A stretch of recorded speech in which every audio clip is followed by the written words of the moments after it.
नमस्ते साथियों, मैं सूरज छेत्री आप लोग सभी को फार्मिंग इंडिया यूट्यूब चैनल पे स्वागत करता हूं। साथियों, आज के इस वीडियो में मैं आप लोगों को बताऊंगा कि जब हम चूजों को वैक्सीन देते हैं तो उसके बाद कुछ चूजे क्यों मर जाते हैं।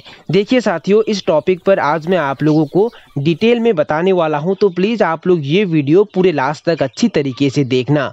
और साथियों, अगर आप लोगों ने अभी तक इस चैनल को सब्सक्राइब नहीं किया है तो लाल रंग के सब्सक्राइब बटन को क्लिक करके अभी चैनल को सब्सक्राइब कर लीजिए और उसमें जो बेल आइकन है उसे भी प्रेस कर लीजिए ताकि सबसे पहले आप लोगों को वीडियो का नोटिफिकेशन मिल जाए। तो फिर चलिए अब हम आगे बढ़ते हैं और जान लेते हैं कि वैक्सीन देने के बाद कुछ चूजे क्यों मर जाते हैं। देखिए साथियों, ऐसा मेरे साथ भी हुआ था, खासकर जब मैं चूजों को पहला वैक्सीन देता हूं। 5 से 7 दिन के अंदर जब मैं चूजों को पहला वैक्सीन देता हूं तब उसके बाद कुछ चूजे मर जाते हैं।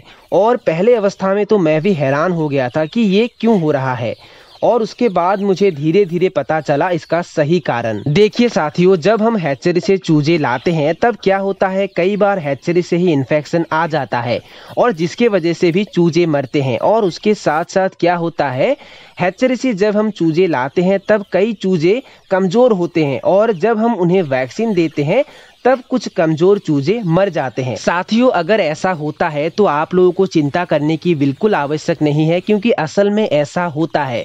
पर अगर आप लोग ये सोचते हैं कि वैक्सीन देने के कारण चूजे मरते हैं इसलिए हम उन्हें वैक्सीन नहीं देंगे, साथियों अगर आप लोग ये सोचते हैं तो ये बिल्कुल गलत है। ऐसा आप लोगों को कभी भी नहीं करना चाहिए।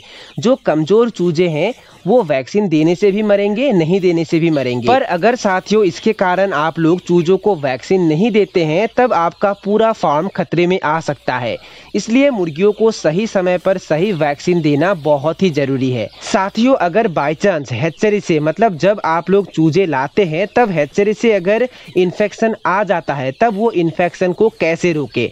देखिए साथियों, इसीलिए 2 नंबर दिन से लगातार 3 दिन तक दिन में एक बार रात के समय में एंटीबायोटिक पानी में मिलाकर चूजों को देना चाहिए ताकि वो इन्फेक्शन वहीं पे खत्म हो जाए, फार्म में ना फैले। साथियों, आप लोगों को मार्केट में तरह तरह के एंटीबायोटिक मिल जाएंगे। टेट्रासाइक्लिन भी आता है, लेक्जेन पाउडर भी आता है। इन दोनों में से एक एंटीबायोटिक आप लोग चूजों को दे सकते हैं।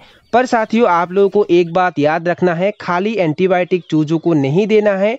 एंटीबायोटिक के साथ बी कॉम्प्लेक्स विटामिन पानी में अच्छे से मिक्स करना है और उसे 2 नंबर दिन से लगातार 3 दिन तक दिन में एक बार रात के समय में चूजों को देना है। साथियों, अगर आप लोग ऐसा काम करते हैं तो आप लोगों को एक अच्छा रिजल्ट मिलेगा।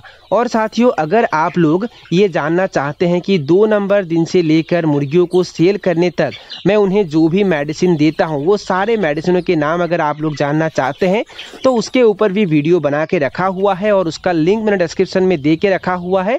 वो लिंक क्लिक करके आप लोग वीडियो देख सकते हैं।